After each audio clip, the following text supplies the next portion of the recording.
Bonjour, me voilà à l'extérieur avec Emna qui est arbitre de tennis. Donc bonjour. Bonjour. Donc on va commencer par une question assez simple. Comment est-ce qu'on devient arbitre? Il suffit juste de s'inscrire auprès de sa ligue et de passer une formation. On commence par des tournois, des petits tournois j'imagine. Oui, moi j'ai commencé avec l'Open 10-12 au TCBB. Ça fait combien de temps que tu es arbitre?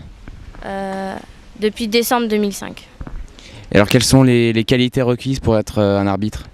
Pas forcément de qualité, tout le monde peut s'y mettre.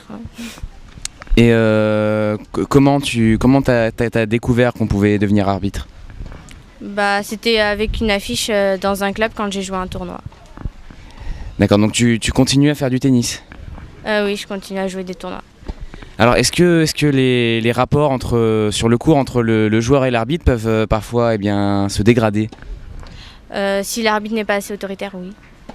Alors comment on peut sanctionner un joueur si jamais il est un peu trop énervé?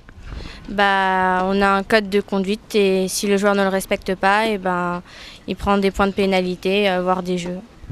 Tu arbitres tout type d'âge? Oui. Et on note des différences entre les plus vieux et les plus jeunes? Le jeu est différent, c'est sûr. Et est-ce que par exemple les jeunes se plaignent peut-être plus que les autres? Oui, et puis les personnes plus âgées, elles sont un peu plus fair-play. Et entre garçons-filles? Non, pas forcément. Pas de différence. C'est la première fois que tu arbitres ce tournoi? Oui, c'est la première fois. Et comment on t'a sélectionné? Il y a un chef des arbitres et donc qui sélectionne ses arbitres. Enfin, pas vraiment parce que n'importe qui peut le faire. Et donc tu arbitres dans les tournois qui sont autour de chez toi ou tu peux parfois aller à l'autre bout de la France par exemple? Pour l'instant, j'arbitre que autour de chez moi.